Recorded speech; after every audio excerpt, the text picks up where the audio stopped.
은혜와 성령이 함께하는 은성교회 성도 여러분 안녕하십니까? 오늘은 3.1절 101주년이 되는 날이자 우리 은성교회가 설립된 지 33주년이 되는 날입니다. 그러나 오늘은 코로나 바이러스가 더 시급한 문제로 와닿는 주일이라 하겠습니다. 지난주 설교와 같이 우리가 마음을 모아 기도해야 할 때입니다. 힘써 기도함으로 가시적인 문제인 코로나뿐만 아니라 하나님 나라와 의를 드러내는 은성의 모든 성도 되시길 간절히 소망합니다. 금주는 현 사회와 한국 교회에 덕을 끼치고자 회중 예배를 가정 예배와 기도로 변경하여 드리게 됩니다. 오늘 전하는 말씀은 홈페이지 교회 소식에 업로드된 가정 예배 순서지와 동일한 본문으로 말씀을 전하고자 합니다. 하나님께서 우리에게 허락하신 말씀은 시편 106편 1절에서 12절 말씀입니다. 언제나 동일하신 하나님의 권능이란 제목으로 허락된 은혜를 나누도록 하겠습니다. 먼저 시편 106편은 시편이 전체 5권으로 되어 있는데 이 4권의 마지막 종결되는 시편이라고 할 수 있겠습니다. 이 제4권은요, 여호와의 왕되심과 그분의 통치의 주권성을 핵심 주제로 다루고 있습니다. 오늘 본문인 이 시편 106편은 아브라함 언약을 신실하게 지켜내시는 여호와의 인자하심을 자세하게 다루고 있습니다. 여호와는 성실하셔서 그 언약 관계를 끝까지 지켜내셨다는 게 오늘 본문의 핵심이라고 할 수 있겠습니다. 오늘 말씀을 먼저는 세 단락으로 나눠볼 수 있습니다.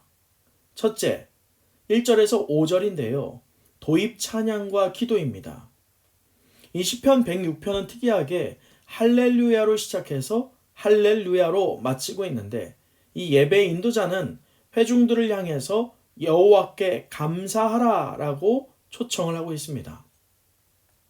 다음 두 번째는 6절입니다. 언약 백성의 범죄에 대한 서술의 내용을 담고 있죠.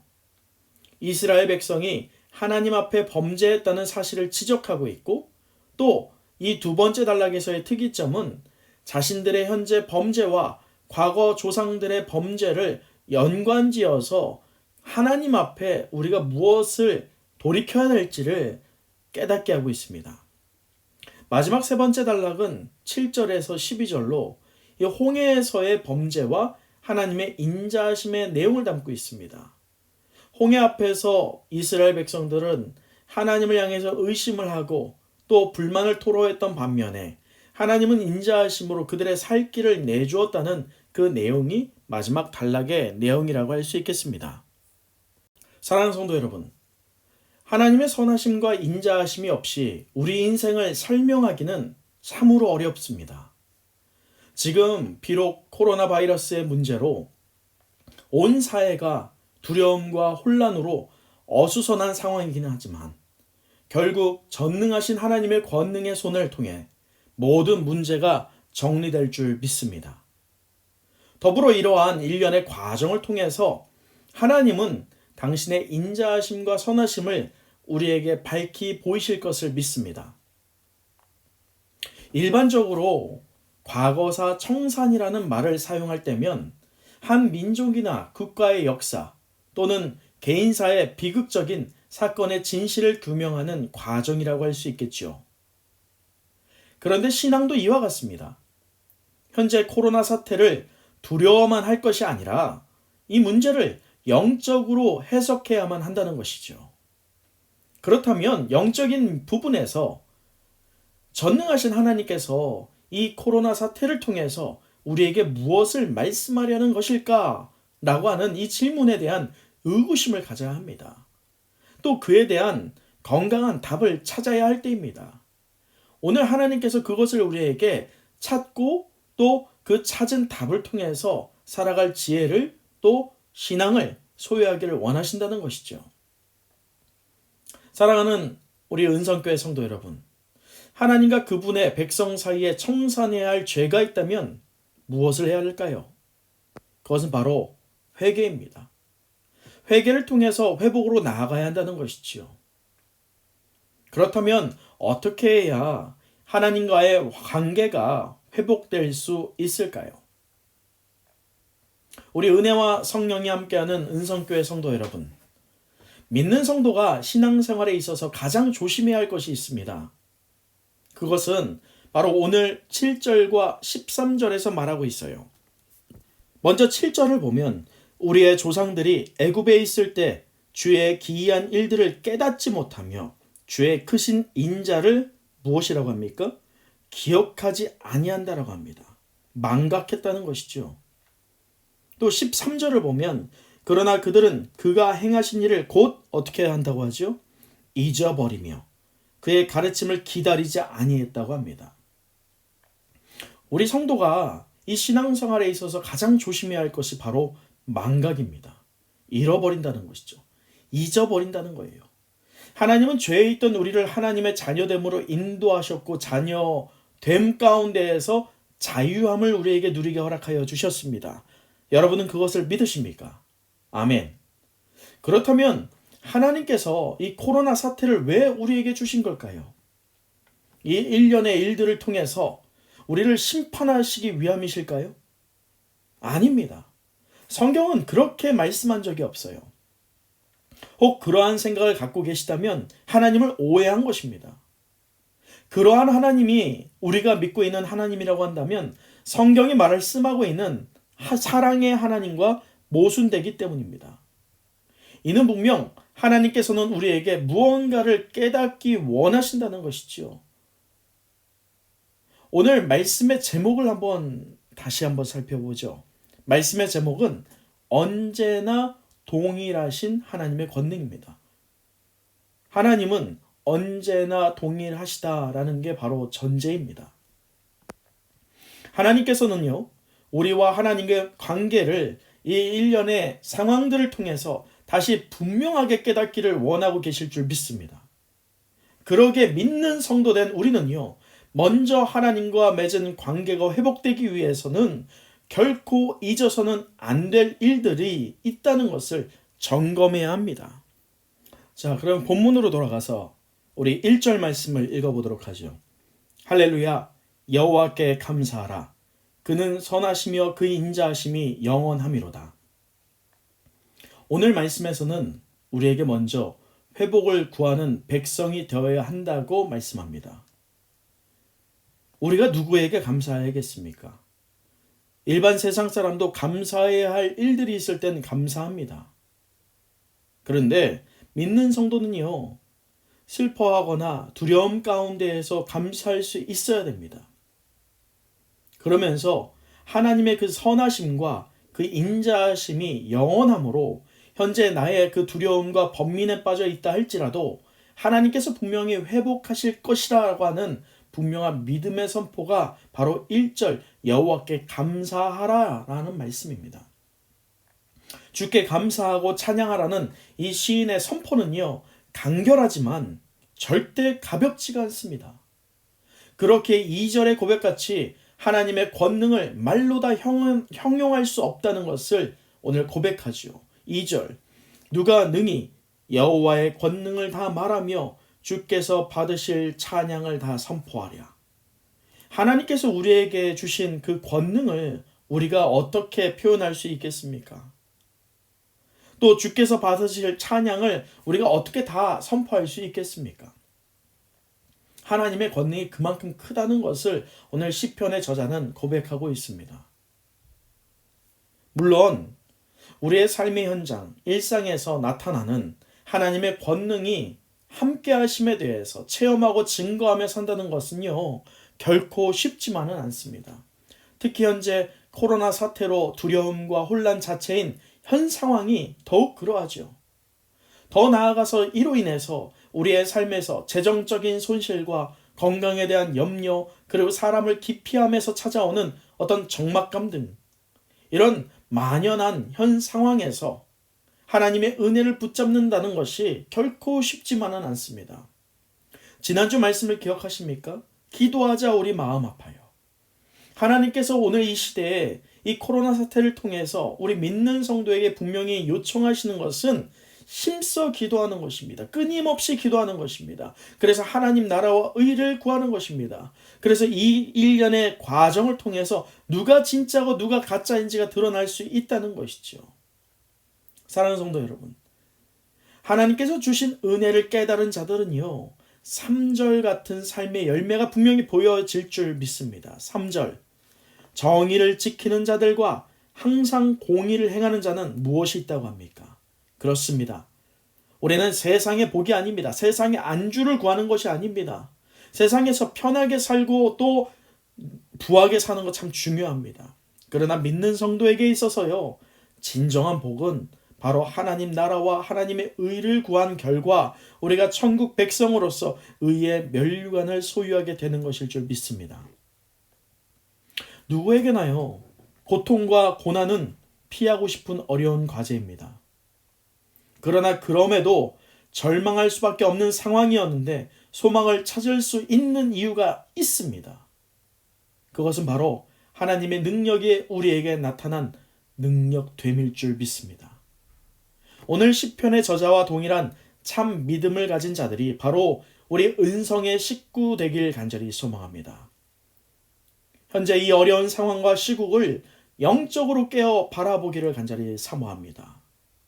현세적인 눈으로 보는 현 상황은 불안과 초조, 절망밖에 보이지 않아요. 이 사태를 놓고 우리는 예민하게 반응하지요. 그러나 정작 영적인 눈으로 보지 못하고 있을 우리가 아닐까 싶습니다. 한국 교회가 아닐까 싶습니다. 영적인 눈으로 하나님의 선하심과 인자하심에 반응할 때 세상이 줄 수 없는 진정한 복이 우리에게 허락될 것을 사모하는 저와 여러분 되길 간절히 소망합니다. 곧 하나님의 형상에 참여하고 그 하나님이 주시는 능력을 소유하게 되는 성도요, 세상이 감당치 못할 성도의 삶을 우리는 누리게 될 줄 믿습니다. 이어서 4절은요, 여호와께 드리는 간구의 기도가 기록되어 있습니다. 4절, 여호와여 주의 백성에게 베푸시는 은혜로 나를 기억하시며 주의 그 구원으로 나를 돌보사라고 되어 있습니다. 여호와께 오늘 4절 말씀은요, 나를 기억해달라고 요청하고 있어요. 여기서 기억하다라는 단어가 매우 중요한데요, 이 기억하다라고 하는 단어는 하나님께서 맺으신 이 언약을 기억하실 것을 요청하는 거예요. 여러분, 이전에 우리가 분명히 말씀을 나눴습니다. 하나님께서 아브라함과 언약을 맺으실 때 그 언약의 맺음에 있어서 갑은요, 하나님이 아니었어요. 하나님은 기꺼이 을의 위치에 가시고 갑의 위치에 아브라함을 세우셨고요. 그리고 오늘 그 을의 위치에 하나님이 서시고 갑의 위치에 우리를 세우고 계십니다. 오늘 이 시편의 저자는 7절부터 무한한 하나님의 능력을 시인하고 있어요.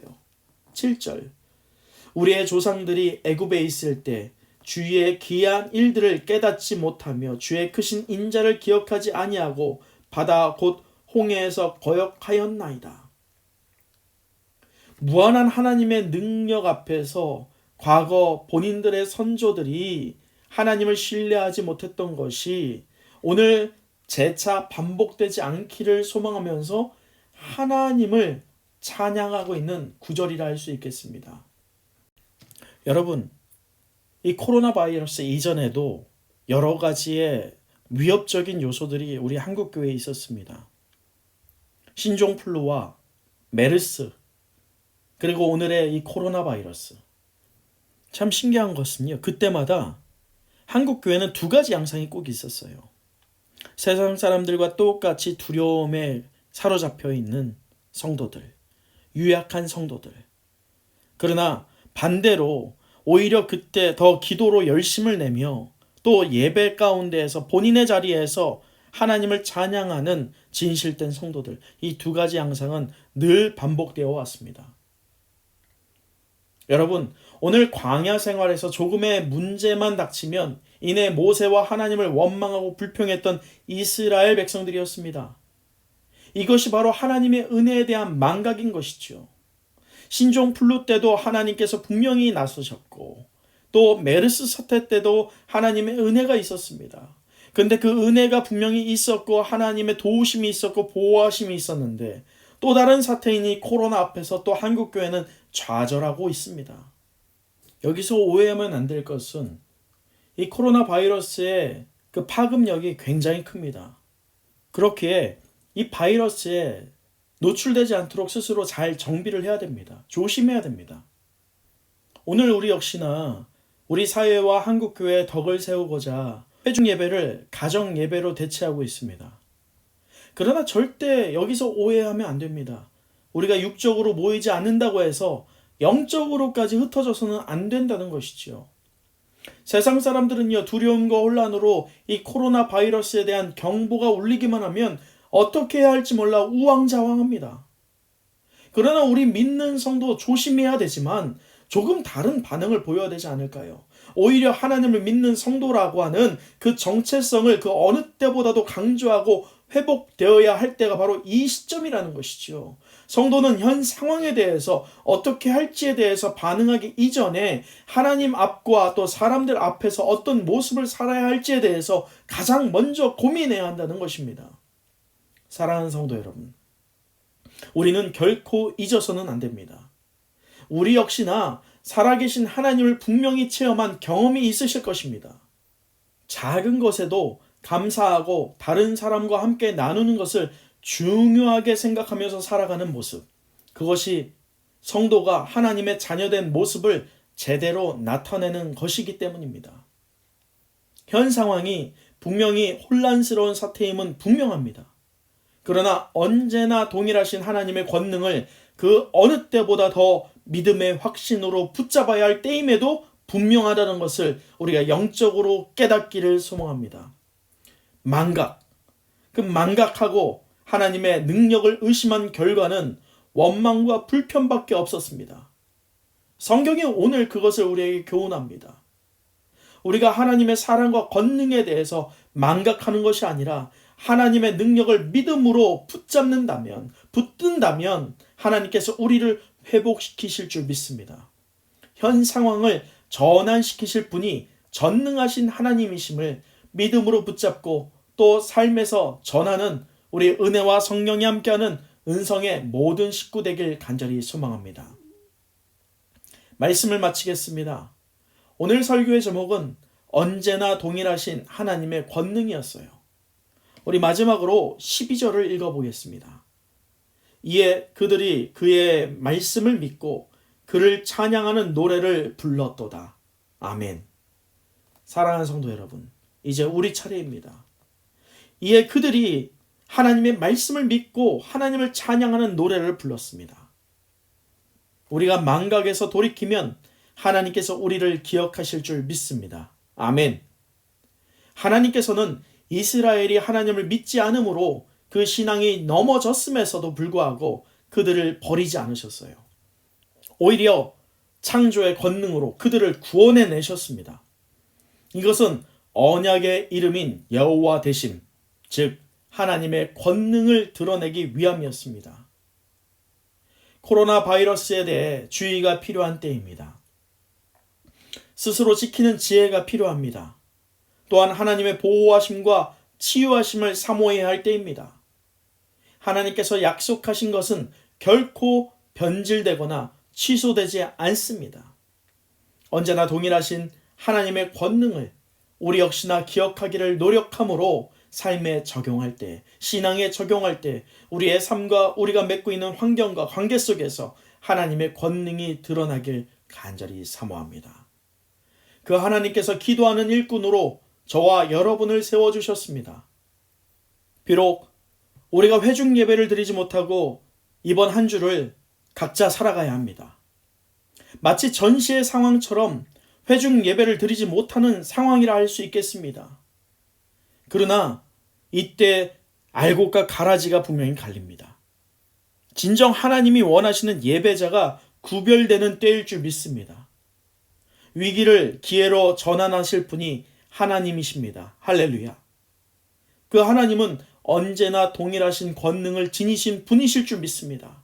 살아 역사하시는 분이실 줄 믿습니다. 그 하나님께서 이 위기의 때에 우리 믿는 성도를 사용하시어 기회로 전환하실 것을 다시 한번 믿음으로 붙잡는 저와 여러분 되길 간절히 간구합니다.